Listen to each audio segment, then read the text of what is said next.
For as the new heaven and the new earth which I will make shall remain before me, so shall your seed and your name remain. And it shall come to pass that from one new moon to another, from one Sabbath to another, shall all flesh come to worship before me, saith the Lord. And they shall go forth and look upon the carcasses of the men that have transgressed against me. For their worms shall not die, neither shall their fire be quenched, and they shall be an abhorring to all flesh. And they shall be an abhorring, and they shall be an abhorring, and they shall be an abhorring to all flesh. And their worms shall not die, neither shall their fire be quenched, and they shall be an abhorring to all flesh. Hello, good morning. Welcome to Line by Line Bible Studies. We're continuing today in the book of Isaiah, chapter 66. This will be the final study. And obviously that was the very verses we're covering.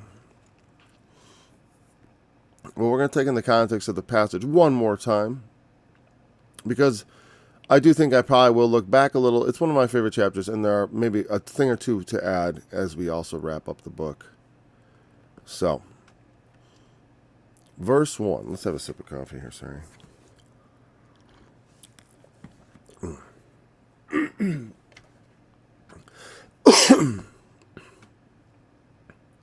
Thus saith the Lord, the heaven is my throne, and the earth is my footstool.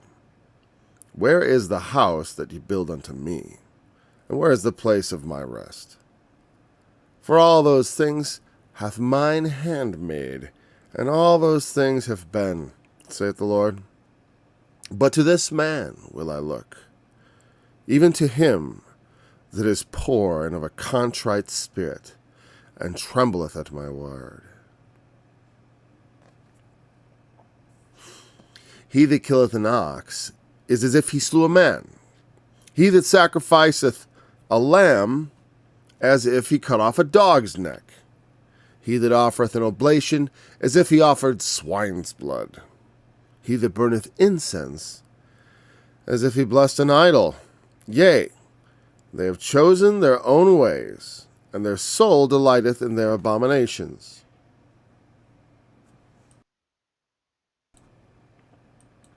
I will also choose their delusions, and will bring their fears on them. Because when I called, none did answer. When I spake, they did not hear. I'm sorry, I'm doing it from memory. Did I get it right there? Yeah. But they did evil before mine eyes, and chose that in which I delighted not. Hear the word of the Lord, ye that tremble at his word. Your brethren that hated you, that cast you out for my name's sake, said, let the Lord be glorified, but he shall appear to your joy, and they shall be ashamed. A voice of noise from the city, a voice from the temple, a voice of the Lord that rendereth recompense to his enemies. Before she travailed, she brought forth. Before her pain came, she was delivered of a man-child. Who hath heard such a thing? Who hath seen such things? Shall the earth be made to bring forth in one day? Or shall the nation be born at once? Shall a nation be born at once? For as soon as Zion travailed, she brought forth her children. Shall I bring to the birth, and not cause to bring forth, saith the Lord? Shall I cause to bring forth, and shut the womb, saith thy God? Rejoice ye with Jerusalem, and be glad with her, all ye that love her. Rejoice for joy with her, all ye that mourn for her.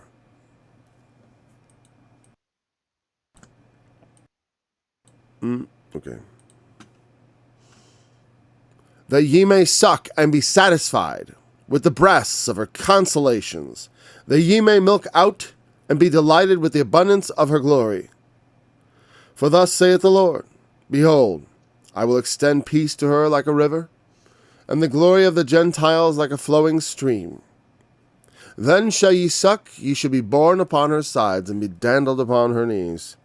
As one whom his mother comforteth, so will I comfort you, and you shall be comforted in Jerusalem. And when you see this, your heart shall rejoice, and your bones shall flourish like an herb. And the hand of the Lord shall be known toward his servants, and his indignation toward his enemies. For behold, the Lord will come with fire, and with his chariots like a whirlwind, to render his anger with fury, and his rebuke with flames of fire. For by fire and by his sword will the Lord plead with all flesh, and the slain of the Lord shall be many.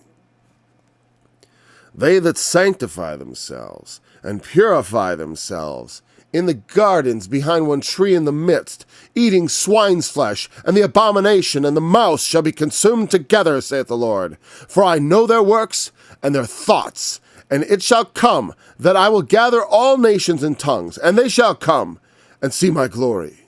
And I will set a sign among them, and will send those that escape of them to the nations, to Tarshish, Pul, and Lud, that draw the bow, to Juval. For some reason today, I keep reading ahead and assigning it's all right, never mind. To Tubal and Javan, to the isles afar off, that have not heard my fame, neither seen my glory. And they shall declare my glory among the Gentiles. And they shall bring all your brethren for an offering unto the Lord, out of all nations, upon horses, and in chariots, and in litters, and upon mules, and upon swift beasts, to my holy mountain Jerusalem, saith the Lord, as the children of Israel bring an offering in a clean vessel unto the house of the Lord. And I will also take of them for priests and for Levites, saith the Lord. For as the new heavens and the new earth which I will make shall remain before me, saith the Lord, so shall your seed and your name remain. And it shall come to pass that from one new moon to another, and from one Sabbath to another, shall all flesh come to worship before me, saith the Lord. And they shall go forth and look upon the carcasses of the men that have transgressed against me. For their worms shall not die, neither shall their fire be quenched, and they shall be an abhorring unto all flesh. So, these are the verses we're on, 22 through 24. And there's a few things, as I wrote through, I thought of almost like going through again, like just all the verses, or some of them, particular ones that I thought I'm like, I'd like to say a little more about that. Even if I did maybe say the same thing before, maybe it's worth re-emphasizing, which I may do. But I'm going to cover this all first. And it's funny because we covered these verses kind of first at the beginning, but I did it in a sweeping way, mostly focusing on the end of it. But there's much interesting things being said here. Now notice, I've talked about the previous section as being potentially millennial, and the whole thing has a ring of the premillennial, that kind of millennial thinking. Because it seems to be a kind of a, because here's the issue. When he starts talking about things of new heavens and new earth, those concepts in the New Testaments are applied to a very specific, section of Revelation. And, Jesus talked about God's kingdom and that we would reign with him, and all these things, mean that's what and we understand those things in a particular context, like having to do with the resurrection, like when Jesus returns, that we would be, so people's concepts of God's kingdom is sometimes like they think it's heaven itself, like meaning going to heaven. We have the idea of going to heaven. What do you do when you go to heaven? Because they always think of it as, oddly enough, boy, I'm not sure what I want to say, because I almost wanted to say they always think, I started that sentence off wrong. Let me slow down a little there. The problem is, in the Old Testament, in passages like this, I talked about things hinting at resurrection, but there's talk of flesh, right? All flesh.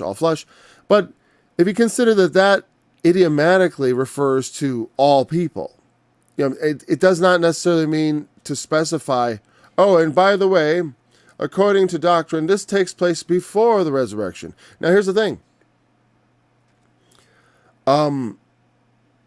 That whole thing, like trying to sort that out, can be a bit of a knot. And so maybe it's not even worth it on some level. I mean, we will try, right? Because I will try to, because I will give you some sort of way to think your way through this that it makes sense. Because it may make sense right away, but I can point out certain things that people could use to poke holes. Because I look at it and I say, yes, this fits into my view. It doesn't fit in neatly, though. You know what I mean? It's not so nice when things don't fit neatly into what you want to say. I mean, like if you take the passage from Revelation 20, the passage from which we get the idea of this sort of intermediary kingdom state on the earth between, well, let's say from the time that Jesus returns to the time of the setting up of basically the everlasting future that God has in store. That there would be some sort of intermediary state. Now, and the truth is, all believers believe this in some form. But there is some sort of intermediary, like even if they're an amillennialist, I would say a lot. Well, maybe they don't, right? But I guess I was considering even things like death, where people are waiting in heaven for that's not how things are going to be forever, right? According to amillennialists, if you don't believe in, I mean, because most, I don't know, most mainline denominations do not believe in, for lack of a better word, soul sleep. They don't. And so I presume they believe in spiritual ascension into heaven and all that. And that intermediary state, which is not called purgatory, like I remember as a kid, as a young boy, dealing with this issue. The first time I picked up Revelation, and because I had no preconceptions, I just read it. I remember I was like, oh, cool. I could understand everything I read. But when I got to the part about judgment, I was trying to make sense of it in terms of what I did have a preconception of that I would die. What happens when you die? Well, you go to heaven. Or if you're bad, you go to hell. If you believe in Jesus, you go to heaven. If you don't believe in Jesus, you go to hell. Right? That's what, as kids, pretty much, I don't remember exactly where I picked it up. I don't know if my dad gave me that speech. All I remember is my dad telling me about faith and putting your faith in. He's very much believe in Jesus, New Testament Christian attitude. So he was not about this fire and brimstone on his children ever. I never remember my father threatening me with hell. So, but I knew that was sort of the conceptual belief. I mean, I saw it in cartoons. I just remember that Tom and Jerry cartoon where he goes down, down, down, and then he comes up, up, up, and the devil throws him out. It's like hell or something like that. I think it was Tom and Jerry. It might have been actually that dog character, whatever. Anyways, so we have this conceptualization of what the intermediary state between this right now is, and then the infinite future that is not exactly unchanging, but that does not deviate from a certain course, I should say. Or I don't know. I don't know what to call it. The new heavens and the new earth. And the book of Revelation puts this new heavens and the new earth after a white throne judgment, after a second death, or it seems to be. I don't, because he says there shall be no more death, neither sorrow nor crying, neither shall there be any more pain in such a place. Now, here we have a very different situation. This is a fresh kill, essentially what we're looking at here. You know what I mean? This is not, he's talking about basically, I'm going to be enthroned in Jerusalem, right? And all flesh, man, all the nations, all people are going to come and worship before me, saith the Lord. And then they're going to go out from worshiping me and take a look at the carcasses of the men that transgressed against me. Because anyone who transgresses against me becomes a carcass. Now, here's the thing. Carcass is a very specific idea. I mean, you could use a carcass metaphorically, right? You do. I'm going to have to wait for that to stop ringing because I can't answer it. Or can I? Maybe I should. Maybe it's an important message from dealership services probably. Here, let's see. Hello?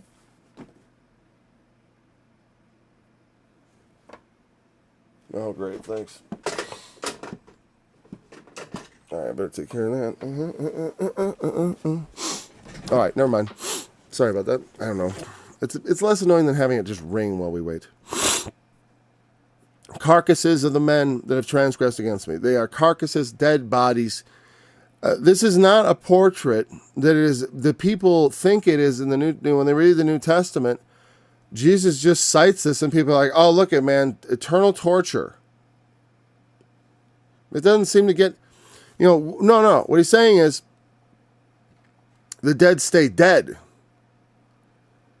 The men who transgress against God are going to die and stay dead, and everyone's going to take a look at that and think about it. Also, this all flesh actually fits very nicely in with, here's the idea. Now, this, I usually think of this as being all about the new heavens and the new earth. And I usually do that for actually the purposes of a debate I have with eternal torment. Like I have a personal debate with that idea. Now, and I conduct it all the time. And so as I looked at it, I'm always blinded by that in some ways. And so God opened my eyes to something just this morning as I was, while we were sitting here actually. And so I'm like, oh, okay, I see why I'm doing wrong. You'll remember as before, I said he cites the new heavens and the new earth, but I don't really think this is it. You know what I mean? What he describes here is the vengeance, the kingdom, and then he promises a new heaven and a new earth. But what we have here in verse 23 is not yet the new heaven and the new earth. Verse 22 is a promise. As the new heavens and the new earth, which I will make, shall remain before me, saith the Lord, so shall your seed and your name remain. And it's interesting about that seed and name. It doesn't even promise everlasting life in that sense. I mean, it is a much more vague promise of your name will go live on. Well, that's nice. I like to think I shall not be forgotten. You know what I mean? Because, that's something like men can cancel you. Because I think, like, okay, let's say things go for the worst and we go into a police state, and all that stuff. They do their great reset and they have this beast-like... I mean, in Europe, I forget to think about Europe. I keep thinking, like, yeah, things aren't so bad here. But I forgot. Over there, it's different. I mean, well, it's good, too, because they have thousands in the streets protesting. But, I don't know if they don't wake up. I mean, I don't know. It's hard for me to believe that over something so stupid. But then again, it's humanity. So, I used to have a low view of humanity. It sank in 2 years. And now it's like, it's not even it's just utter. The Lord, I remember when the Lord looked upon the people and he pitied them because they were as sheep without a shepherd. And I hate when people call people sheeple and all that stuff, but it's not that. It's just that they're too busy. They're not stupid. They're just not looking.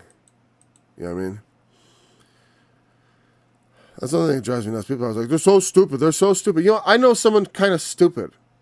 And it pisses me. And, I know there's a retarded girl that works at Walmart. And she's very conscientious. She does a good job. She's very precise. Always does things right. These people, with the way they handle the word, it's not stupidity. You know what I mean? It's they don't care. As someone once told my wife, it's just a job. I mean, don't take it so seriously. It's just religion. Come on. But this fits together much nicely if you consider this as he's pointing out in the future he will, even after all these things, make a new heavens and new earth which will remain. And so you shall your seed and your name remain. That take that promise too. I do like that promise is echoed in the New Testament. When Paul he talks about the unbelieving spouse being sanctified by the believing. Else your children were defiled. So it's sanctified. Your faith sanctifies your children. And I've seen this at work. And when you both have faith, then imagine. And the thing is, you got to believe in that and use it. But don't, like I said, please don't cram don't teach your kids a Christianity you never heard. Because a lot of times parents get obsessed with controlling their kids' behavior and their mental. It's like you can't. There will be sinners. Controlling their behavior is more of a subtlety of parenting. We're not going to go into that right now. You know I like to talk about that, but there is that echoed when he talked about the sanctifying. If one believing spouse sanctifies the children, then what if both believe? And you can imagine that, of course, the Lord, His salvation is ready and available for your children, and they, that every parent is concerned, but about their children. But it's like ultimately, I can't control that. Because Jacob had 2 sons. Jacob had 12 sons. But Esau, Isaac had 2 sons, Jacob and Esau. And it's always the seed must take it up also. But they are very blessed. By growing up under you, they're already blessed. So always seek to be a blessing to your children and not a... you don't want to repel them from the Lord by being repulsive yourself and thinking, I'm doing God good. As far as they're concerned, you kind of represent God. And so how you behave to them is going to, and their relationship with you is going to affect their relationship with God to a great degree, to a very great degree. Because like when I try to explain to people, when atheists ask me, like, why should men worship God? The way I explain is I say, why should children obey their parents? They should. Now, it doesn't mean that their parents are always right, if there aren't exceptions and all that. That's whatever. But the point is, it starts with that. It's like it's the magnitude of difference. And also the proximity. Children aren't going to be, when they're thinking of giant things, giant persons other than themselves, mom and dad are going to be the first ready examples of authorities. I try to be not just an authority, but a grantor of liberties. I tell my children also what they are free to do. You know what I mean? Privileges and such. It's good to give out those things, to make those things clear. Anyways, I did descend into that. So the new heavens is a promise, and I think he's referring here to the kingdom he has promised, the kings and Levites, they will bring all your brethren. That is the wrapping up of the promises of God to Israel, as we said, when Jesus ascended. Wilt thou at this time restore the kingdom to Israel? And he said, it is not for you to know the times or the seasons. But he certainly did not say that's off the table. No, that's coming still. And the millennium is the time when that happens. Because the new heavens and the new earth is different. It's going to be, and here's the thing. If we think of this then as a hearkening to the new heavens and the new earth, much as in Revelation it talks about a lot more than just the new heavens and the new earth, we have the millennium, right? And the division here may not be clear, but like I said, and people may say, well, I'm not sure it's not spelled out. You have to sort of realize that this is something that's a revelation based on the New Testament, not based on Paul Strangini, certainly, because though I'm seeing it here, I don't feel it any sort of authorship of the idea, because it's like here, shall all flesh, though I never had anyone else tell me this idea that it is kind of my idea, but I got it from the scriptures, that maybe the millennium involves flesh and blood human beings still. I think some people believe that. I know there's got to be some group somewhere. Prophecy is not because a lot of denominations and churches don't really deal with it, because it gets into sketchy stuff and like people talking about the future and potential false prophecy and stuff. And so I'm very careful. I don't consider speculations about the millennium, as long as they're kept in the proper context and not made to be, the thing I always hate about speculations is Arnold Murray used to speculate, and then that would become dogma. And that to me is unacceptable. My speculations are not dogma. But the inclusion of all flesh, as opposed to being sort of idiomatic, maybe it has nothing to do with the new heavens and the new earth, wherein there will only be people who are not flesh and blood anymore, but rather existing in spiritual bodies, resurrected bodies, which would not be considered.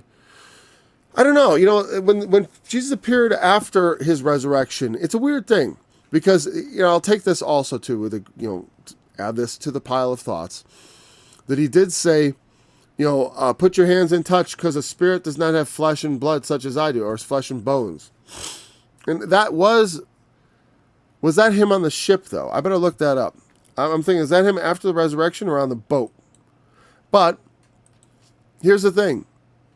Regardless of where Jesus was when he said that, we do know that the spiritual body is not a spirit, but a body of a different kind of material that we haven't identified. It's not flesh and blood as our flesh and blood, but there's a very strict correspondence to it because Jesus, as the example, he rose from the dead and he had the body he had been in.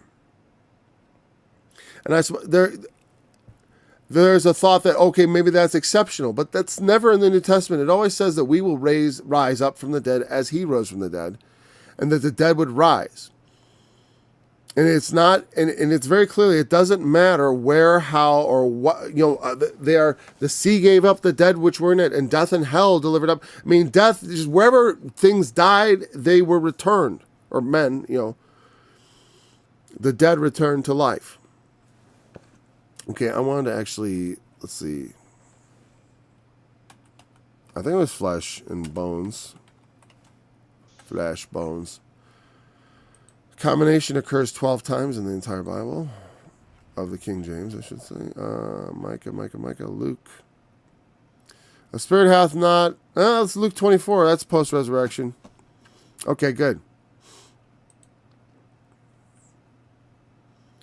They were terrified and supposed they had seen a spirit. And he said unto them, why are you troubled, and why do your thoughts arise in your hearts? Behold my hands and my feet, that it is I myself. Handle me and see, for a spirit hath not flesh and bones, as you see me have.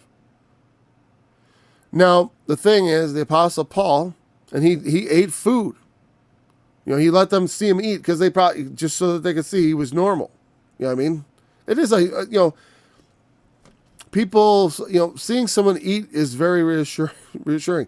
That's why sometimes, they use that as a test of someone's mental state. They'll give them some food and see, will they not eat it? Will they refuse it? What's that mean? Especially if it's conceivable they'd be hungry. Maybe they eat a bit of it. Do they gobble it all up? They're going to look at that, I'm just saying, believe it or not,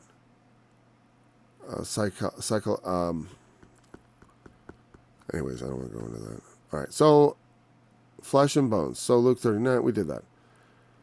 The Apostle Paul in 1 Corinthians chapter 15, we're not going to go there right now, but he made very clear about the resurrection, that it is a different kind of body, but that it is like the other body.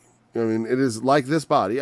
Just like Jesus. You can look at what happened with Jesus and realize that it was the same body, but it had been changed. It was more. And so we will not be the same. But it is but at the same time, whatever. It's the same yet not the same. The resurrected body is a glorified body, a body that doesn't get sick.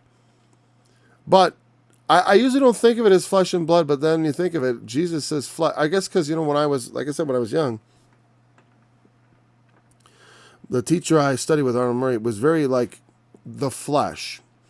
He talked about the flesh as being discardable. He did not believe that the flesh body ever rose. He believed that upon death, you immediately stepped into another body, which is actually consistent. He's actually, I thought, being consistent with the traditional view. It's the natural evolution of that deviation from precise truth, which I consider it to be. That view of death is a slight corruption of what is actually true, is that the moment you die, the next thing you know will be the resurrection. But your body will lie dead and buried in this world until the end of time. That's what's really going to happen, and you will not wake until the end. That's what I believe. I think that's what the scripture teaches. There are some passages that you could use to assert otherwise, but then again, you're not counting for all the passages that I've studied, considering that it is a broad subject in the Old Testament, in the New. I have a whole thing about death on my website, oraclesofgod.org. It was called I Believe in Death and in the Resurrection of the Dead.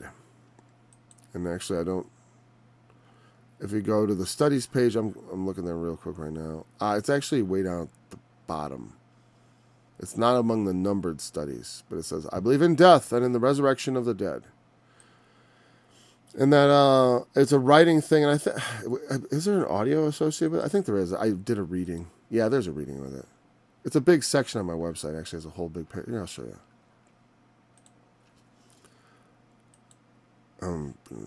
Browse internet. There we go.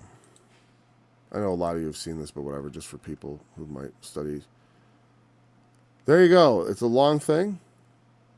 And I go through most of the scriptures. This is old. I think I could do a better version of this now and add a few things. There are a few passages I've run into. I'm like, this is great for that. And so I mean, I've only confirmed it further. I try to be honest with myself. If I thought I was going in the other direction, if I thought I was confirming, I would say so. That's what happened to me with the Trinity. I'm like, yeah, I believe in the Trinity. I don't like that I don't like the way it's used like a litmus test, because it's just a word and most people don't even understand how to explain the Trinity. But I'm a Trinitarian teacher. Like if you listen to my teaching, you'd say he's teaching the Trinity. It's like, yeah, I'm doing it. I'm doing it. I confess I'm guilty. I do teach the Trinity. So what? The Bible does too. I don't know how to get around that. Sorry. I know some people feel very strongly. Otherwise, I have a lot on that too. But this death issue. To deny the resurrection of the body is actually considered heresy. I'm still over there. Okay, here we go. In the wider church world, like as far as technically, a lot of people don't even know that. They don't understand the idea of the resurrection of the body. But if you think of like Catholic confessions, I believe in the resurrection of the body is right in there. And I'm not a Catholic by any means, but I'm just saying that to say that's an ancient and standard belief. That's why Christians bury their dead in the way we do. That's why we had such a thing as Christian burial.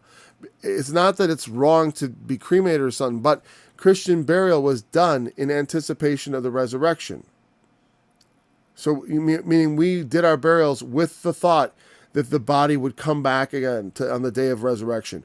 So that was, and that's the whole point. Even when the Catholic Church allowed cremation, it specifies in their catechism, which I've read, that it's so long as it is not done in some sort of defiant anti-resurrection, like to prevent the resurrection or somehow to say, I don't believe I'll ever be resurrected in any way. So as long as it's not denying the faith. Because in and of itself, they recognize, which is wise in my opinion, that it is no thing. It is like there are many of us who have been converted to ashes. And if it was really something, then, burning a Christian would be a great way to ruin his resurrection. Like some people used to cut off heads of certain, like the Norse, they cut off their heads so they couldn't go to Valhalla or something. It was a way to screw people over even in death. They like to think of that. So,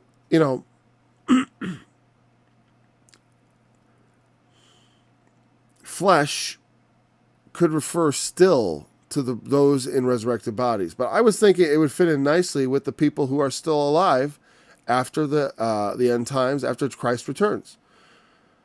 That certainly is there. So, I mean, you can't, for either reason of the resurrection or otherwise, dismiss this as fitting somewhere at that point, right?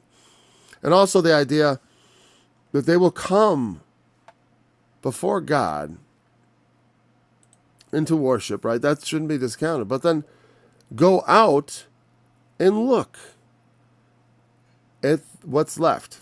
Now, you don't have to, this is not necessarily a literal thing, but spiritually, I'm sure it is true.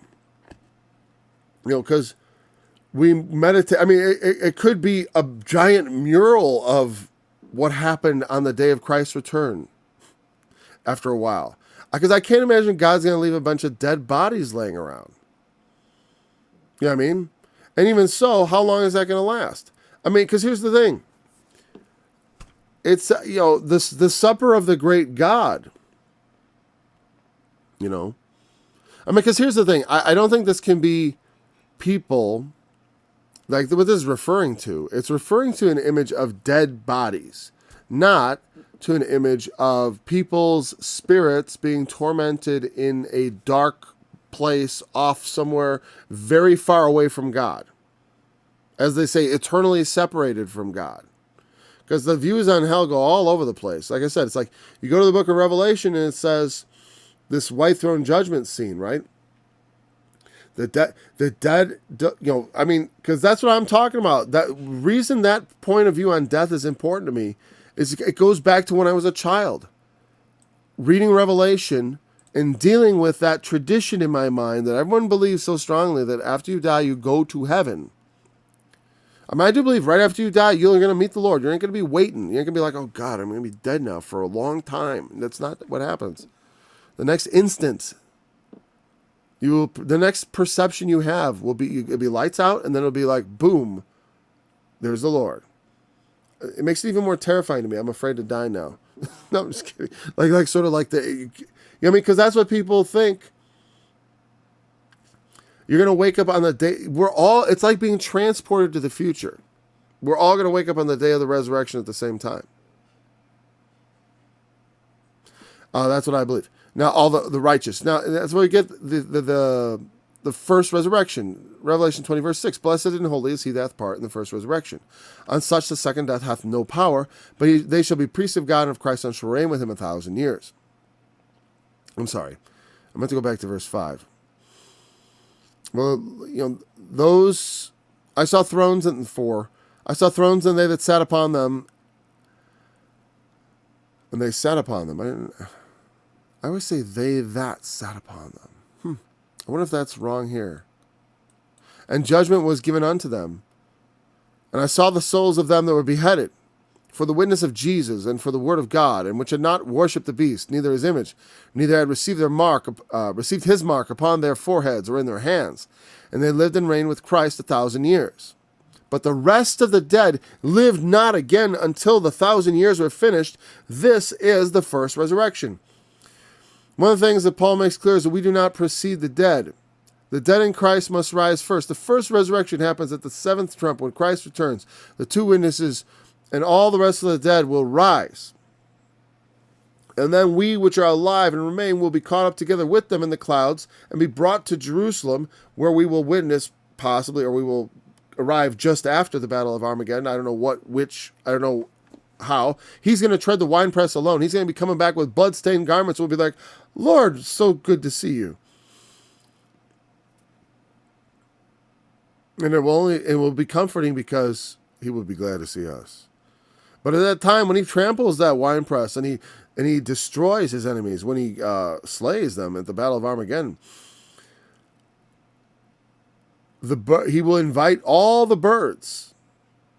So there's an angel, come and gather yourselves together to the supper of the great God, that ye may eat the flesh of kings and the flesh of captains, the flesh of mighty men and the flesh of horses. And then they'll sit on them, the flesh of all men, both free and bond, both small and great. The rest of the dead live not again. That threw me off, because I was like, well, what are we going to say? Aren't they just in hell? But then they got to come back and be judged and tossed in the lake of fire after being in hell for a while. That was, I didn't get it. Because it didn't make, I'm like, how does that fit in? Where do we get that? I remember asking, where do we get this idea that we're going, and I asked for an explanation. I couldn't make heads or tails of it. And honestly, I remember, because I asked my dad, and he couldn't give me, he wasn't sure himself. So he didn't tell me, oh no, you got to believe this, but he couldn't help me out very much. And so, it was just sort of like, well, that's what it has something to do with the thief on the cross, or something like, I think he said, well, this day you'll be with me in paradise. That's what he said to him. This day you'll be with me. I think that's what my dad said. And I was like, okay. But I was trying to figure it out. I'm like, okay, there's some sort of more going on here, right? And there is a lot more going on there as far as in doctrine. I mean, they have like this return for your bodies part where Jesus comes out of heaven and he sends people back for their bodies, and a weird thing. Because that's the thing, is your body is disintegrated probably for most people who are in heaven, if that was the case, right? So they'd be going back to figure out what to collect some mud basically and like pack it back into a human being, and then to jump into it. I guess it's weird. I don't get it, because like I don't know that you can exist without some sort of body. Like, I mean, not as a human being. How would you enjoy heaven without some sort of corporeal existence? That's why Arnold Murray said you get out of your spiritual body is in this body. As soon as you die, you just step right out of it, and that's it. And the resurrection at the end of the world, I don't know what he would say. What did he say about that? Well, that was like, I don't know. I forgot. I'd have to go back and look and see what he would say. But I certainly, I don't think it fits very well. So I look at this passage as it's describing the state possibly just after Christ returns.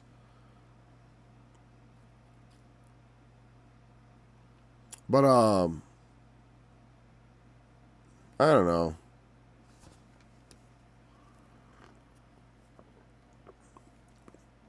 Like I said, if we put this into the new heavens and the new earth, then it's basically a meditation upon the lake of fire. And like I said, that's the way I've always thought of it. Putting this back in the millennium, I don't know if that's been revealed to me by God as the truth. I'm just saying it was revealed to me that it could be, I mean, that's just my own mind, I suppose, that it could be millennial. Because this all flesh thing makes me, it's something to think about.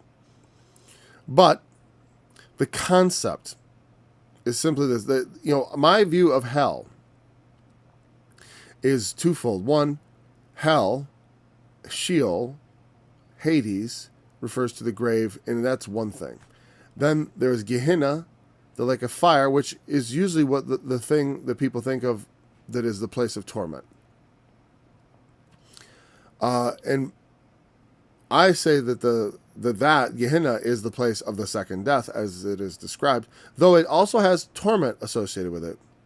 Now, people say the torment is literal, and the death is merely a spiritual death. It's a kind of a metaphorical death. It's not really death, because they're really alive and suffering, and they're alive and well, or not well, but they're alive.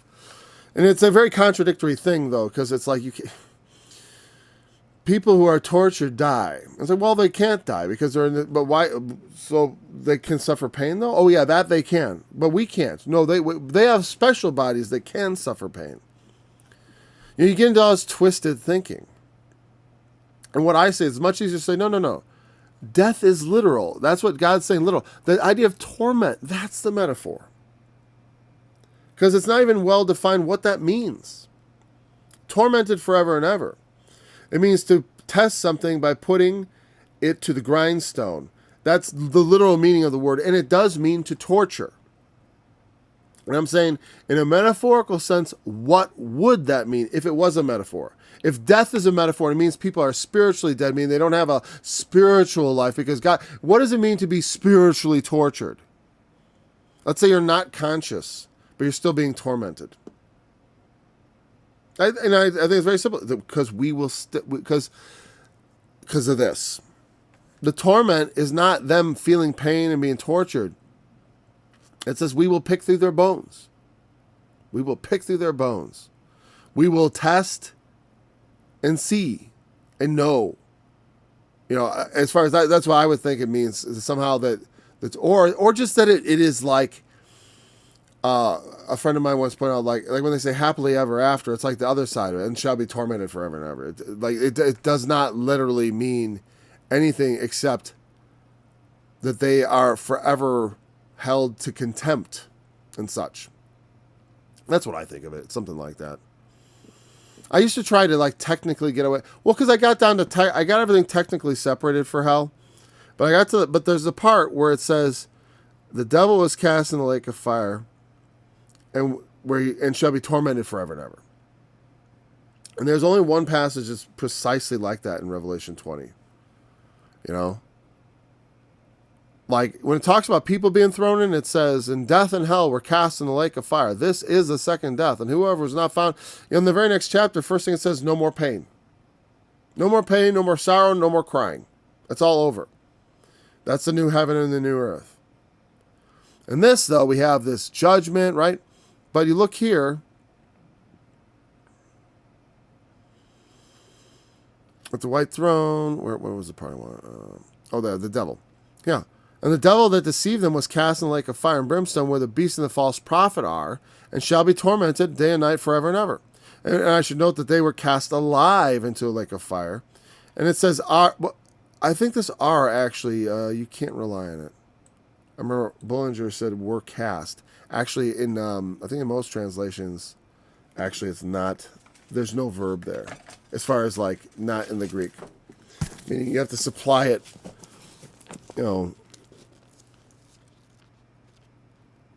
it's sort of like where also the beast and the false prophet were cast.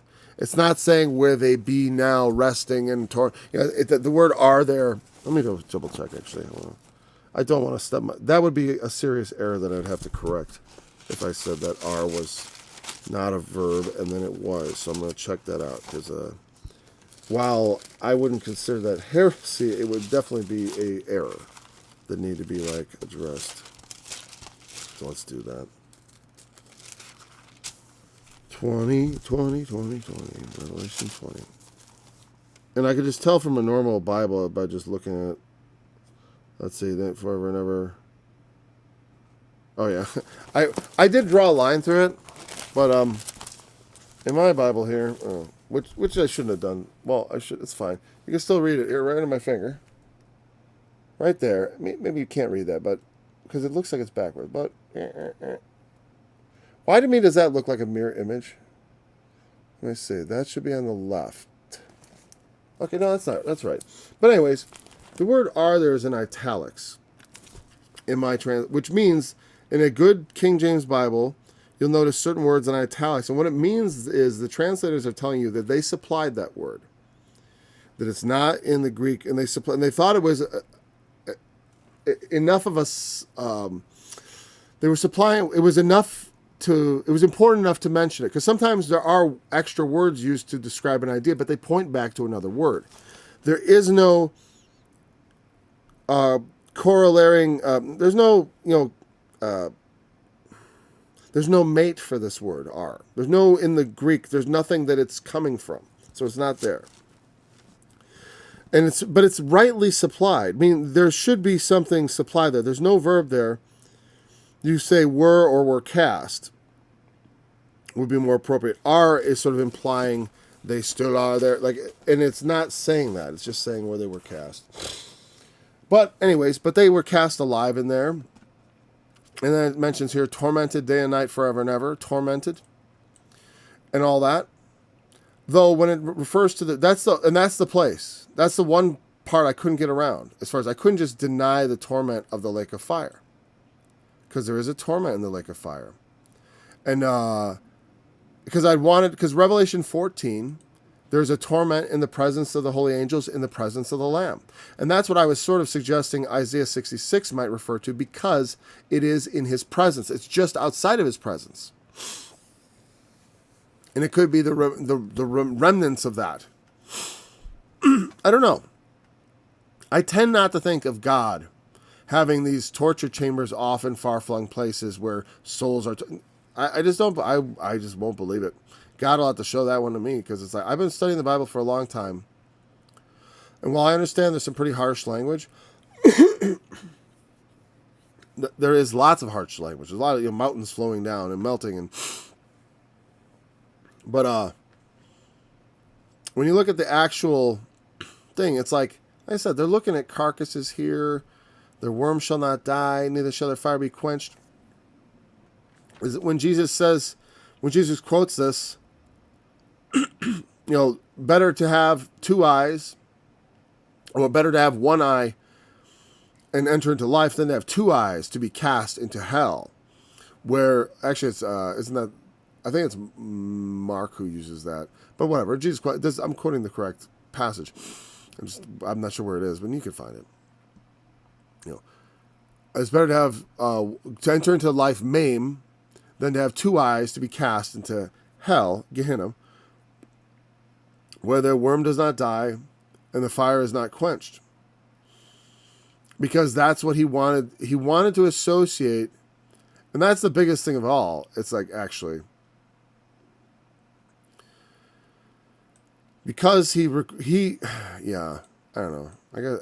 I've considered all things, right, in this study, and I let myself consider it seriously.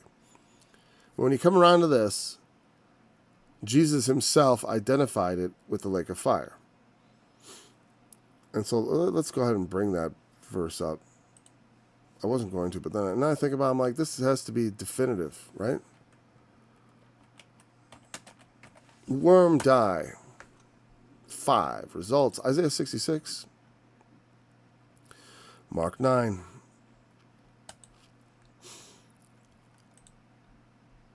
If thy hand offend thee, cut it off. It is better for thee to enter into life maimed than having 2 hands to go into hell, and to the fire that never shall be quenched, where their worm dieth not, and the fire is not quenched. And if thy foot offend thee, cut it off. It is better for thee to enter halt into life than having 2 feet to be cast into hell, into that fire that shall never be quenched, where the worm dieth not, and the fire is not quenched. And if thy eye offend thee, pluck it out. It is better for thee to enter into the kingdom of God with 1 eye than having 2 eyes to be cast into hellfire. And that again, hell here in each time is Gehenna in Greek. It is not Hades. It's a different thing. And Jesus wanted, and we talked about Tophet being the place of Gehenna, and Isaiah being intimately connected to that Gehenna. And Jesus is referencing Isaiah here. And he interestingly ends it with, for everyone shall be salted with fire, and every sacrifice shall be salted with salt. Salt is good, but if the salt have lost its saltiness, wherewith, well, I'm not going to go into that, but that would be a good one to talk about. But it's interesting that that's his conclusion. Everyone's going to be judged, salted with fire. The fire shall touch you. Every man's work shall be put on the altar to see what they be. You know, we're going to have to be. We're going to. You know, we're past from death into life, but it is by coming now to judgment, by coming to Christ now. That's how we pass from judgment to life, because we go to judgment when we come to Christ, because we confess our sins.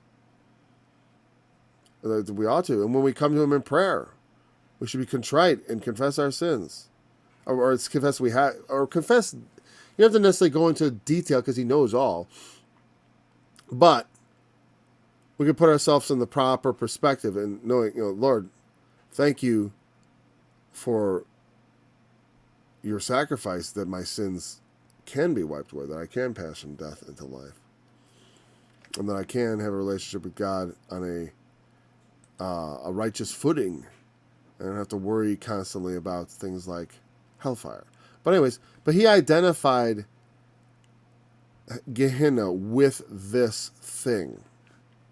So I guess all flesh must mean then all we who have come into the resurrection. And it's just, as I said initially, a figure of an idiom that means all people. All the people. It does not. It's not meaning like, hey, you're still going to be in a flesh body. I want to make sure you know that, to contradict the New Testament. I don't think that's the point. It's just that's how they talked. Like the phrase "all flesh" is used a lot in the Old Testament. Like if I just put "all flesh" in quotes, I don't have to put it in quotes. I forgot that's how this works. I can't even see if I typed it right. I hope I don't have an I in there. No, I didn't. All right. Instead of all, I will search for a phrase. Bam. There we go. 41 results. That's 41. Starting with Genesis 6, right? God looked upon the earth. Oh, wait. Oops. Sorry. There we go. Right there. I'm just trying to just keep that in there. Okay. All flesh had corrupted his way upon the earth. The end of all flesh has come before me. It means like the people, every living thing of all flesh to of every sort. There it means even the animals. And they that went in were male and female, all flesh. That's the thing. There's, and that's the thing. Is like we don't have another word for this. You know what I mean? For this body, the stuff that this body is made of. And it wouldn't surprise me if in the New Testament conception of this, I don't think Paul talked about star differing from star in glory. There's a glory of the sun and the moon and the stars, right? And the bodies also differ from each other similarly. Hold on, let me just move this around. And I think I do want to bring up that part of 1 Corinthians in this context. Hold on.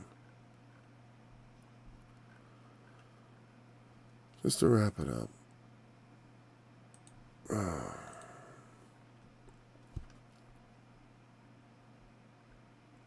It's a long chapter. Let's see. I need to go farther. Much farther. Oh, I'm in. Yeah, especially if I'm going to start with chapter 1, dummy. Okay.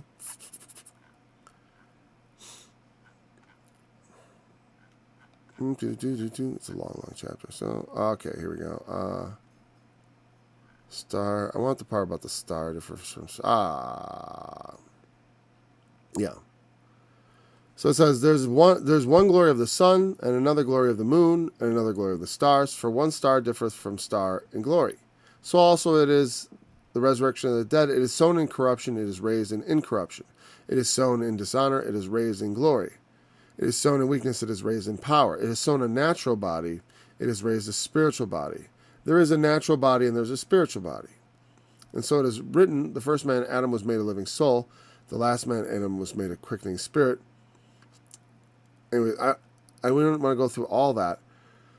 But what I was going to add is that flesh, in this sense, not all flesh is the same. There's a flesh of men and a flesh of angels. And there's all, like Jesus' body after the resurrection was a kind of flesh. It was not normal. Or what I'm saying is because when we're resurrected, we're going to be like him. And so we will be different, yet the same. And it's like, Paul compares it to a seed. And if you think about a seed being planted in the earth, it's very different from the plant that comes out, but all the genetics are the same. You know what I mean? So while it is different, it is still the same. But in this case, we're kind of going to look similar, but be made of something different. So, you know what I mean? Maybe not made of the dust that we're made of will be transformed. Because one thing we're not going to age, we're not going to grow old and die anymore. So a lot of those things are going to be changed about us.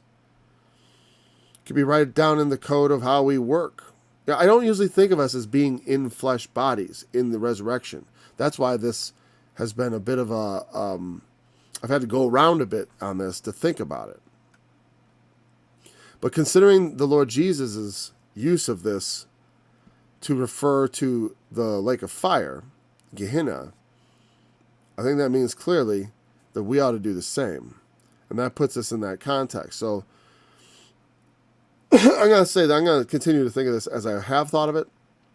Though the idea that it is millennial, I think is fascinating. I just, the one thing you could say is that similar things, like there are hints that when Jesus comes, he's just going to take people and toss them right in the lake of fire. Now, I often wonder, okay, is that part of that time delay that we talk about? And I know some people probably snicker at that and think that's bad doctrine. It's like, well, you know what? Like I said, chapter 61. Jesus stopped reading. Right? He was reading, and then he stopped reading in the middle of verse 2. To proclaim the acceptable year of the Lord. And then he closed the book and said, this scripture is fulfilled in your ears. And they got really mad.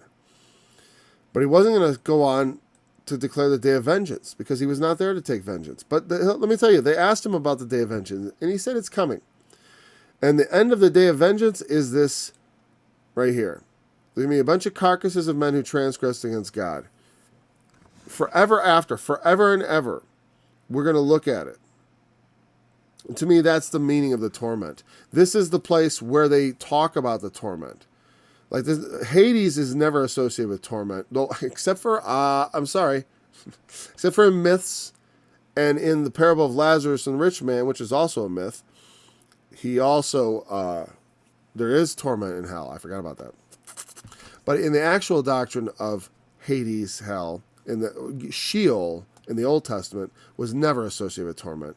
And any passage in the New Testament that uses Sheol or the Greek equivalent Hades, other than the parable of Lazarus and the rich man, usually does not associate with torment either. All those, it talks about like the gates of hell. That's the gates of Hades, which means the gates of death. And so there's a very clear distinction in there. Well, when you study the subject, it clearly needs to be kept distinct. And as a teacher, I try to keep it distinct, but I got to come up with some sort of concise way to lay that out each and every time, because I don't like to labor the point. Okay, so those are those verses, and very important verses they are. So I'm not sure where we're going to continue next yet, if we're going to start a new book on Friday or Monday. If I don't start a book tomorrow, we may do something else, or I don't know. Well, I'll figure it out, and it'll be up there. But look for something in the morning. I do intend to be here in the morning and do something. Either if I'm not starting a book, something else. All right. Thanks for joining us today. Look forward to being back again tomorrow.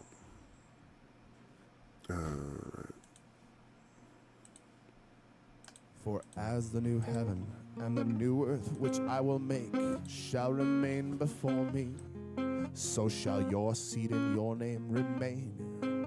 And it shall come to pass that from one new moon to another, from one Sabbath to another, shall all flesh come to worship before me, saith the Lord.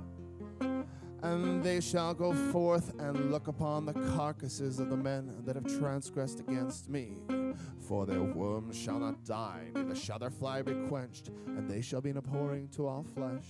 And they shall be an abhorring, and they shall be an abhorring, and they shall be an abhorring to all flesh. And their worms shall not die, neither shall their fire be quenched.